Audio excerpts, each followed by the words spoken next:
Hello, ladies and gentlemen. Welcome to another thing where I talk about things. Today, I wanted to talk about the hero system and role-playing in general. I know I've talked about these things in the past. Also, I know a much hotter topic right now would be the politician stuff, the presidency. Donald Trump became president, and many people are freaking out, some of them having an existential crisis. I wrote an essay examining kind of how I think it came to pass, some of the things that went on. But I know it's depressing a lot of people, so my channel is an entertainment channel. I've done politics in the past, but granted the state of things, it would probably be better to just, I don't know, we'll talk about something else, something more fun, and you can just relax. He has posted, if you're interested, Trump has posted his 100-day plan, and there's like a couple things. Like, there's one of them that's in there, and it's like, I'm going to create like a domestic task force.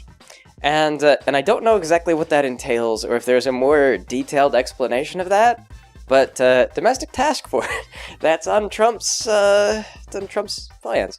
So, yeah, the sky's not falling. It'll just, hey, this guy never falls. Don't worry about it, guys. This guy never falls. It just descends slowly and gradually crushes you to death with an obscene amount of unyielding pressure. So, we'll die. Life will continue to be unyielding agony, just like it always was. Don't worry, nothing will change. So, yes, politics. Anyway, though, the hero system, Dungeons and Dragons, role-playing. This one I'll try to do my best to not lose people, because when we talk about like a role-playing system, you get very much into the mechanics, and it's easy to start going like, yes, AC/DC, we've got big balls, and then people they're like, what are you talking about? So I'll try to approach this in a way is to assume that you've never role-played. And anyway, though, role-playing games, pen and paper role-playing. If you're not familiar, it's essentially the game of telling a story to your friends. Your friends are the characters, and you are the guy who tells the story. And role-playing games can be a lot of fun. In fact, I've been working on a new idea for like a sort of a cartoon thing called Kit's Fiscally Responsible Orphanage. And this actually stems from a role-playing game. I was doing some stuff and was just having some fun. Knocking together some game ideas, and it eventually evolved into this sort of story idea. So it's a great way to kind of bounce around story ideas if you like that sort of thing. If you're a writer, if you're an artist, I have a lot of friends who are artists, and they really love to draw things that happen in their games. So it's great. It's a really great creative environment. Role-playing games are, and my favorite system of all is the hero system. And I've talked about the hero system in the past. This is a what they call a universal system. You can use it to do just about anything. But as much as I love the hero system, the world itself does not seem to quite love the hero system as much as it loves D&D. Dungeons and Dragons, the quintessential role-playing game that everyone really needs to know because everybody plays it. And there's pros and cons to both systems. I personally love hero a lot more. But Dungeons and Dragons, I think, is a lot more popular because it's a lot more accessible. Like, the way that Dungeons and Dragons works is you buy the book, and you flip open the book, and it tells you, like, this is what your character is going to do.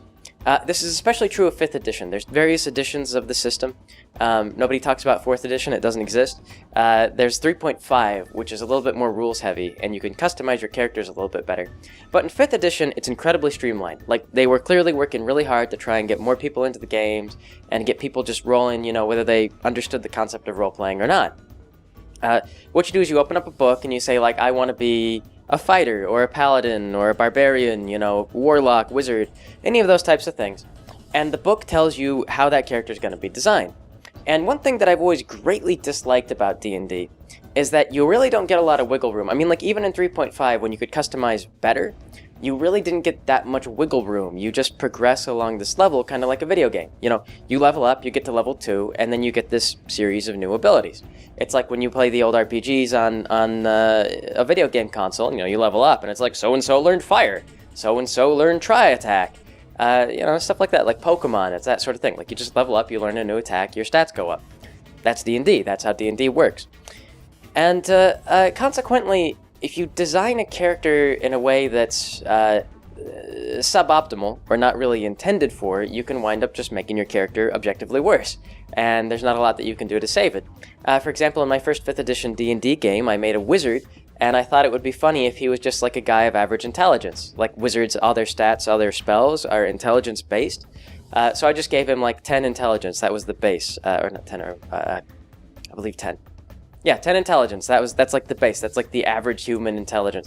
So Dr. Putterdale was this guy's name. He was actually a history professor at a university, and this is my background. So I came up with all this stuff for like Dr. Putterdale, and a reason for him to not be very intelligent. Like he was not a good wizard. Like the other wizards didn't really respect him, and they told him that, like, they booted him out, and they were like, go out and prove that you're worth anything. Like if you come back with some research material on magic that we can use or benefit from, then we'll let you keep your tenure. But otherwise, Putterdale, get out. And so D&D. So I started playing that game, and very quickly I realized that Putterdale having low intelligence was really hurting him, because everything about wizard was just like, you have to be intelligent, you have to be intelligent, and there was nothing going on for Putterdale that was making up for it. Like there wasn't like I have these other strengths over here or whatever, or I have these other abilities or anything like that. It was just sort of like, you are a bad wizard, therefore you are a bad character. Like that's just how D&D works. And it reminds me a little bit of this game I used to called Maple Story, an MMO, an MMO thing, RPG, I think just an MMO. Maple Story was this video game where, and this was funny, they eventually changed this, but back early, I don't know, early 2000s or something like that, back when I played it, it used to be that they would let you progress along for 10 levels in this video game, and then you had to choose a class. And it was like fighter, warrior, thief, or magician. And whatever you chose, there were like 2 stats that affected everything. So if you're like a wizard, then your intelligence affected out, like that was the only stat really that you needed or something like that. It was like intelligence and dexterity, I don't know. And then like warriors was dexterity and strength, but primarily strength, and so on. And it just like, if you didn't dump your stats correctly, then when you got to your job, you would be behind by 10 levels. And that was a big deal, because 10 levels was a lot of points. So like, I remember, like, the first game that I played, I got to the thing, like, I got to the first job, and they were like, hey, so you want to be a warrior? And I was like, yeah. And they were like, all right, well, you already invested into, like, some intelligence and some, like, luck. What are you doing, man? Those stats are worthless. You're stupid. You're stupid. Your character's ruined. And so I had to scrap that character and start over. And I actually played with other people who had done that same thing and just kept their characters. And like, I believe that the way that system worked is your damage would be multiplied, like your weapon had a certain attack power, and it would be multiplied by your stats. So, like, gradually, it's like, the game would continue and the weapons would get stronger, but because they just had lower stats, they were multiplying by lower numbers, it was like, 50 multiplied by 100 is less than, like, 80 multiplied by 100, and you would just start to, like, really fall behind. So I remember them getting to about, like, the mid-levels and then just getting frustrated and being like, well, this character's trash. I thought I could save it, but 10 levels of misallocation of points is terrible.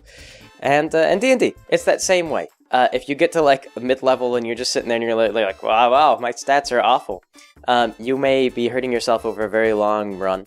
Because there's a lot of things that are kind of tied into D&D. D&D, very, very, very rigid system. Like, you can roleplay in it. But the way that it works, though, is you look at your class, you look at your thing you're going to play, you look at the mechanics first, and then, if you're a good role player, you build a character around the mechanics. You generally don't build the character first, then, like, build the mechanics around your character. You get the mechanics, then you build your character. And this is great for new players, because new players, a lot of times, they don't know, like, how to play a character. They don't really know how to get into... They feel a little awkward, you've got to get them to act. Like, you say, like, oh, so-and-so says this, how do you reply? And then they say, like, oh, gee, I don't know. I mean, like, I guess I do whatever he says. They're confused. They're kind of more along for the ride until they get comfortable. And then once they get comfortable, they start to hop in and make decisions, and they roleplay a little bit more. So, this is great for new players because, like I say, you just tell them, like, this is what you do. Like, you chose to be a thief, therefore you have all these mechanics, and even if you don't roleplay the actual thief angle, this is what you do in combat. Like, everything is built for you. You level up, and there's basically no choices to make. You're just gonna be in this little box for the rest of your character's life. Unless you multi-class, but that's a little bit more advanced. So, so Putterdale. Putterdale wound up being like a terrible wizard, and one of the few things that wound up going for him that turned out to his advantage was I dumped a bunch of points into charisma and wisdom. And so, like, I multi-classed into cleric, because cleric was good if you had a lot of wisdom. And so suddenly Putterdale was like a good cleric and a terrible wizard, even though most of his levels were in wizard. And then at one point there's this item called the Deck of Many Things. And you draw it, and the GM just rolls a D100, and whatever you get, you get.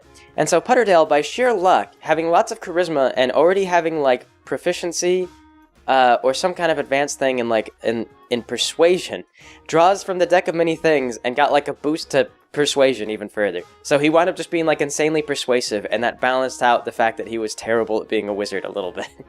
Because suddenly I was getting these bonuses to these rolls that wouldn't have normally existed. But that was just by sheer dumb chance. It wasn't anything that I willfully or intentionally designed. I would have, if I had a chance. If I've been playing 3.5 D&D, Putterdale would have already been a persuasion machine, because you can do that sort of thing. But in 5th edition, you just don't really do that. So that's character design in Dungeons & Dragons, and like I say, the reason why, if you're a brand new player, you'd probably be a little bit happier in Dungeons & Dragons. But the hero system is pretty much the opposite. And this is why I really love this system, although many people find it very daunting, and newer players or people who don't roleplay well really kind of hate it. The way that hero works is you come up with a concept first. Like you say, I want to be a cowboy with a gun that shoots like pieces of his own soul. You know, every time he fires it off. And there's a lot of different ways that you could go about that. I just want to be a cowboy. Well, the way that hero works is generally, unless you rule otherwise, like all of your equipment is paid for with character experience. So the GM tells you, like, here's how much experience you have, and then you sit down and you just build your character from the ground up based around your concept, around who the character is and how you're going to roleplay, which I love to death. Like I say, like the cowboy thing, you just say like, okay, so I have 50 points to build this character. So some of this goes into the gun. I look up the tables on like how to design the gun so that it hurts me when I fire it, or it absorbs like certain amounts of my energy, or so on and so forth. You look up all these things, and pretty soon you've got a character built around this concept that you want. And then you get extra points in complications, or I believe they were called disadvantages in 5th edition. There's 5th edition hero and 6th edition hero. And if you roleplay them well, if you're roleplaying well, then you get additional character points for role-playing a personal drawback. Like if you're playing in a setting where, for example, racism would come up a lot and it prevents you from interacting with certain people on a rational level, then that's a thing that you can actually take, and your character gets more points. Not for being a racist, really, but just because this creates problems for your characters. It's a drawback, makes conflict, drives the story, encourages role-playing, and there you go. Racism is actually a very uncommon one. Racism would not get you a lot of points. One good one I see a lot is overconfidence. That's one where someone is just like, no, like, I can take it. It's like, it's the literal devil, man. They just summoned the devil. No, I can take it. I'm gonna go punch him in the dick. Like, it's fine. And then that character runs off and gets stomped. That's a pretty heavy advantage. You get lots of that. Characters like that. Arrogance, is a great one. Like, if someone who's just like, listen, I know what I'm doing and I don't need any advice. Overconfidence, arrogance, there's all kinds of things, like secrets, if you're being hunted by some kind of organization. Like, there's lots of little things, and the game just rewards you. Another thing that it does, like, there's like surprise attacks. And the way that surprise attacks works, and this is kind of cool, is like if you do crazy acrobatic flips, like if you swing off of chandeliers, if you do something crazy and cinematic and outlandish, and it takes your opponent by surprise, you get bonuses for that. You get to add to your likelihood to attack. And, the game is trying to reward as much role-playing as possible. It's trying to make things cinematic and like the comic books. And, like, for example, someone was like, oh my gosh, like, there's, like, rules for bouncing bullets off of, like, hard surfaces. And I was like, yeah, I mean, like, you seen them do that in movies? Like, yeah, if you have a thing, like I say, this is what I love about Hero. If you have a thing you want to play, if you've seen something in a movie that you thought was cool, you can build it in the Hero system. And the trick is you just have to know what you want to roleplay. But now here's the problem, though. While D&D is incredibly beginner-friendly and is great for people who don't know what they want to play, because, they'll just tell you what you're going to play, the hero system is really rough. And I'm watching this, the reason I bring up the hero versus the D&D thing today is because I've been running a hero game and getting everybody kind of acclimated to the whole thing. And the players that are not as firm role players, to me, they feel like they're at a loss a little bit, and I'm doing my best to try to help design characters and get them at a competent level. But, they don't know who they want to play, and so therefore they don't really get any advantages for complications or anything like that. They don't know what powers they want. Like, I asked one person, I was like, well, what do you want to play? And she's like, well, I don't know, what are my classes that I can choose from? And I said, well, you don't get a class, like, you just build a character, like, what do you want to be? And she's like, well, I want to be a rogue, I guess. And I say, no, like, it's not like a rogue warrior paladin thing. You don't choose to be like a rogue. You just, like, who are you? Like, what do you want to be? Is there a particular movie character you like that you want to be? Is there a comic book character you like? Like, one person was just like, I want to be Tony Stark. And so we sat down, and using the points that we were allowed, we did the best we could to build Tony Stark's suit, his super suit. And it wound up being, like, you know, not as good as Tony Stark's suit because we weren't playing at that level. But mechanically speaking, it got hammered out really well. And so that's a concept that you can work with and build on. But when someone's just like, gee, I don't know, like, I guess I'm an assassin. And it's like, an assassin for who? Like, for what? I mean, like, what kind of contacts should you have? Like, there's rules for taking contacts and being in part of an organization. Like, you can buy a base, you know, like, do you have a special vehicle? Like, what are you doing? What are you doing? And it was just sort of like, I don't know, I'm just a rogue, I'm an assassin. And so I gave them a knife and the ability to telekinetically throw a knife around. And that was kind of like, you know, I mean, it's a working concept, it functions.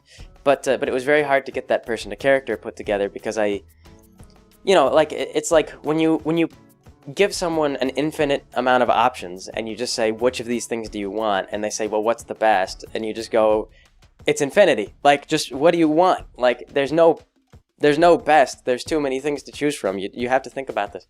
You know, they don't know what to do. And then, of course, we had the other guy. The hero system is very... You can imagine it's very, like, in-depth mechanically speaking. There's a lot kind of going on, and there's a lot of patterns. So once you get used to the system, you start to see, like, okay, you know, 10 points does this, 5 points, 10 points. Everything's multiples of 5 and 10. And it's pretty easy to figure out once you get used to it and you get in the rhythm of it. But you still get players, like, it's a very abusable system. Like, the book talks a lot about if your GM allows you, you may do this. That's because the system being so open, when you have an infinite number of choices, you also have an infinite number of ways to break the system if your GM doesn't know really well what's going on. And sometimes, you know, this can be a really big deal. Like, if your GM's really experienced with the system, he'll look at something, he'll ask you what your character concept is, and it should be pretty well fleshed out, and you'll be able to grasp it and say, like, okay, yeah, I see where you're going with this. I know what you're doing. I can tell how that's going to impact the game. I can see where the limitations are going to be. Like, here's your advantages, here's your drawbacks, you're solid. But then you'll get people who are kind of just, like, looking at the mechanics only. Like, they don't really have a character idea in mind to roleplay. They're just kind of looking at the mechanics. And so they look at a power and they think, oh, like, I could abuse this to do this. And so they just take that power. And then they're like, and how do I balance this? And, like, one thing that came up, and this wasn't really intentionally abuse, but it was somebody who was playing a character, and it was like, oh, this character is, they create force fields, and they do so with, like, ammunition. And the reason why they were doing ammunition was because it was a one-shot campaign, and they knew that they were going to be in, like, one place, and, like, force fields didn't go away, so you would cast a force field and it would stay. And there was no explanation or justification for any of this power design. It was just sort of like a mishmash of, like, mechanical things going into a character that when the role-playing came due was a little bit was a little all over the place. Didn't really seem to have any clear objective idea of, like, the character didn't seem to know what it wanted. Like, there was role-playing, but it was kind of more like it almost became death-seeking style role-playing, where the character was like, I walk right into danger and create a problem and then suffer the consequences, that kind of thing. Which, you know, I don't know, is weird. It's not like playing a person. It's kind of like you're playing a Death Seeker. Like, who does that? Who's like, oh, a gang fight? I'm gonna go walk right into the middle. Like, I'm gonna walk into the middle of the crossfire. Like, these guys are, like, shooting in the streets. I'm gonna just walk out in the street and tell everyone that they're dumb. Like, I'm just gonna tell everyone that they're dumb, and I'm gonna roll really high, and I'm gonna assume that they're all gonna stop shooting at each other because they're gonna realize how dumb they are. And sure enough, that character just gets shot to death because it's like, you know, like, all right, yeah, you roll to a reasonable degree, and they stop shooting for a little while, and then somebody who wasn't persuaded shoots you, like, and then the shooting resumes because that's just how that would work. But yeah, you get people like that who kind of look at they don't really get past. They get so daunted by the mechanics and so wrapped up in the mechanics that they really find it very difficult to make a character. So yes, so two different paradigms. The hero system is not as beginner friendly. D&D is great. Anybody can play D&D. Like, literally anybody. I mean, like, as long as somebody is there to tell you, no, don't put your points in that stupid place, you're fine. Like, you can hardly screw up. It's very difficult to screw up a D&D character. The only reason why a D&D character would be bad is because the game designers made them bad. Like, somewhere along the way, your logical progression with your D&D character is just bad. And no matter what you do, that particular class will always be underpowered. I think that's Rangers in 5th edition. That's what I've been told. Rangers, they just suck worse than every other class. But that was true. Like, in 3.5, it was the same deal. Like, in D&D, because everything is so strict, eventually, by the time you reach a certain level, there's a certain divergence where, again, in Dungeons and Dragons, everything's not really, like, built up in points. Like, you're not gradually developing. Like, you just get to a new level, and it's just like, I learn a new ability. I get the ability to just resist damage, you know, of all forms, except for psychic damage, and nothing has psychic damage. So that class is very powerful, but then other people who don't get that are pretty weak. Yeah. But anyway, though, the other thing that's great about D&D that I think that people really like is that there's a huge world already for D&D. And I see this most of the time. Like, a lot of times when people run a D&D campaign, they do it in a pre-existing setting. And there's a lot of setting materials. They use the monster manual. This is another thing, is there's a manual of monsters in Dungeons and Dragons. And so you just open up that manual, and you look for a monster you like, and it tells you, like, this is how many party members it should be fighting, and this is the level that they should be at, and everything's kind of scripted out for you. Not in exactness. I mean, you choose how things go as the person in charge of the game. You know, you're writing the story, you decide how many beholders are going to be in this room, but you don't have to homebrew. And I mean, like with D&D, in fact, homebrewing, it's a lot of extra work, and it's more likely to lead to imbalance because of the fact that there are lots of powers that are like, oh, this is a level 3 power. But if you mix it with something else, you might find, like, oh, this is super broken.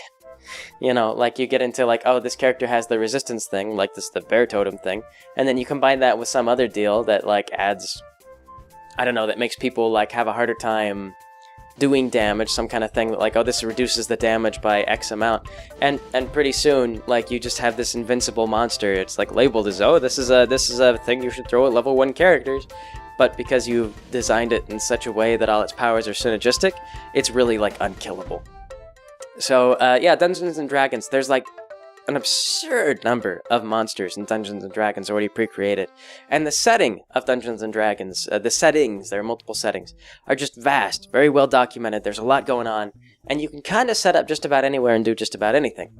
So again, it's also great for first-time GMs, people running the game, because you know, you really don't have to do any of your own creating. If you just want to open up the book, there's even modules that tell you, like, here's what you're going to do. Like, if you really don't, if you've never played before, you can get your feet wet by just running a game that somebody wrote for you. And you will literally be following the script. Like, you're just going from point A to point B according to the script. And so, yeah, a lot of new GMs really like that. More experienced GMs tend to prefer to create their own world and do all their own story and everything like that.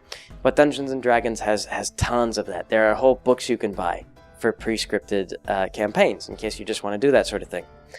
Hero, on the other hand, so very, very open. I believe that you can buy modules for that sort of thing, and you know, they have that kind of available. But for the most part, again, if you're not like an experienced GM and you're not really confident in your ability to develop worlds and characters and things like that, and set up good stat blocks and everything else, you're in even worse shape than your new players. Because on the first, like, imagine like, okay, so you're a new player and you don't know how to design a character. Like, you can design literally anything. Now imagine you're a new GM and you're not really sure how hero is balanced, and you don't know what you're doing, and you're kind of looking at like, all right, I'm going to construct a monster. and like, you just, there's no way of telling how exactly things are going to handle the players until you see how it works. Back when I first started playing the hero system, I remember the first couple of campaigns were just broken. Like, they were train wrecks. And one of the things that caught us by surprise, too, was that because Hero is trying to be cinematic, battles are very, very fast. Like, you don't... In Dungeons & Dragons, you'll sit there and it'll be like an RPG, you know, like a boss monster will just, like, soak up tons and tons of health, you know, when you roll versus armor class, and it's got this weird kind of unintuitive thing where you roll, and if you roll too low, then you just miss, and that simulates the armor defending you, which is weird. Like, you don't ever just like beat the armor into uselessness. You just roll until you've like won the battle. You know, like you just hit. You either hit or you don't. You deal damage or you don't. And there's really no like reduction of damage unless there's a special ability in play. So So yeah, it's a little weird, it's a little intuitive, but it's kind of like that, more like everyone stands out in the open, everybody is fighting toe to toe, like you can take cover, but it really just helps your ranged bonuses, and for the most part, you're just going to be a battle of attrition. Everything's kind of a battle of attrition, and people are just using their mix of skills and abilities to get through the fight. Whereas in Hero, the idea is like you're supposed to flip over tables, dive behind pillars, bounce bullets off the wall, swing from the chandeliers, and everything ends really quickly. It's very fast and very brutal. The previous night we had a game, and there was a little mini boss, and he was like a man who'd been possessed by a demon, and so he flies up into the air and he starts to ready his attack, and there's a to hit table. There's like a hit chart in Hero that tells you like this is where you hit people. So one of the guys, he takes his like Magnum revolver, points it at this thing, fires, and shoots his dick clean off. Like you just roll. Like the junk happens to be on the hit table. Like it's not a very high % chance of roll, but he just takes the same, boom, shoots him in the testicles. This demon man, like, the sheer pain and bleeding, like there's not a defense against it, so he goes down. Like this is just one of these things. It's like sometimes luck will either seriously incapacitate a character, or will just smash a creature. Even though you weren't necessarily expecting the creature to die that fast. So yeah, that of course comes from like if you made the guy was a glass cannon a bit. He had a lot of attacks and not a whole lot of defense. So single round, dick shot, and he was dead. It wasn't just the one shot. There were a couple of shots fired at him, but the dick shot was actually the one that pretty much wiped out all his health. So yeah. Hero, very quick, very brutal. Characters fall unconscious. Characters get killed very swiftly, like a single bullet. Like there's everything is D6 based. It's all a D6 system in Hero. If you get shot in the head, it gets to be double damage, and you only have like 10 health. So you roll a 6 on a shot in the head, and boom, your character is like on his way to death. He's on his way to death's doorstep. There's really not a whole lot of chance for him to recover from that. One roll, like, you can be dead. And there's ways to mitigate that stuff. But like I say, you generally in Hero don't ever want to run out in the open and just fight enemies to death in attrition, unless you've specifically designed yourself to be that character. Because by default, everyone in Hero are like squishy humans, and squishy humans get killed. They get smashed by bullets and rocks and things like that. So you have to think about that when you design the game. But anyway, though, yeah. Between the two systems, I'm much more favorable of Hero, and I've played other universal systems like Champions and GURPS and stuff like that, and those are good systems too. I just have less experience with them. I think I really like Champions a lot. Champions, I believe, was what I used to do the Gorilla campaign, where I had Mr. Jingles and Nanacorp. That's what it was, Nanacorp. Yeah, that was like the super intelligent. He was basically Gorilla. He was Gorilla Tony Stark, is basically what he was, but set in the DC universe. So, yeah, like there are other great systems, other great universal systems. I think GURPS and Champions might be more popular at this point. I'm not entirely sure. Hero used to be in print, but apparently went out of print about like 6 years ago. But you can still buy the PDF. And if you're looking for something very open, for a very open role-playing system, and you as a GM don't mind the fact that there are 2 volumes of books that you will maybe have to scan through,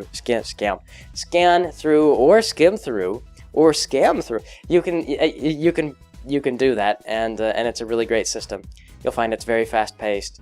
The combat system is interesting. It relies a lot on intuition.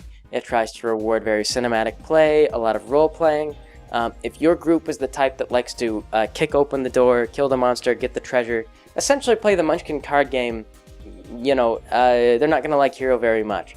But if you really, if you find that your group really likes making crazy characters and seems to always want to break out of the box as well as they can in the system they have, if you find them constantly pushing the limits of the rules of Dungeons & Dragons and always wanting more, Hero might be good to look into just to see if you like it. I like it a lot. But if you're new to role-playing and you've never role-played before, you really can't go wrong with D&D 5th edition. They, like I say, it's very hard to screw up. It's pretty easy to get into, very, very well-established, very well-treaded ground. It is the path most traveled. Nothing grows on that path. It is all just paved road as far as the eye can see. So yeah. Anyway, I suppose that'll be it for today. You know, for those who don't roleplay, it's maybe not as interesting as a personal time. And I don't know if I'm going to talk about the political stuff or anything like that. We're going to have to wait to see how all that develops. You know, I know how people are feeling about it. Like, man, I woke up the next morning from that, and I just couldn't, I was just like, maybe it's going to be a dream. And then I double-checked, and I was like, nope, yep, definitely Trump president. That's Donald Trump. I didn't think that was going to happen. Wow. Ooh. I don't know. My greatest fear was that someone was going to win the election this year. I was really concerned. I was really worried that maybe, aliens weren't going to conquer the states before we had the election, and sure enough, they didn't. Man, aliens, they really let me down. So, yes. But like I've said on the Tumblr and the Twitter, on the bright side on that stuff, the internet has been saying that Trump is going to make anime real. So I'm kind of looking forward to that, you know, Gundams are really cool, all the giant robots and stuff. Maybe if I'm really, really lucky, I'll be one of those guys with, the Sharingan eyes, you know? I mean, that's Naruto, but there's other cool things, too. Maybe I'll be one of those cool protagonists. Probably not. I'm probably that guy who gets, shot? I don't know. There's a lot of different roles you can play in anime. You often forget about the random bystander that gets blown up to give impact to the villain. Could be one of those guys. But anyway, though, looking forward to anime being real. So yes, that'll be it for today. Thanks for joining me, everybody. I will catch you all next time.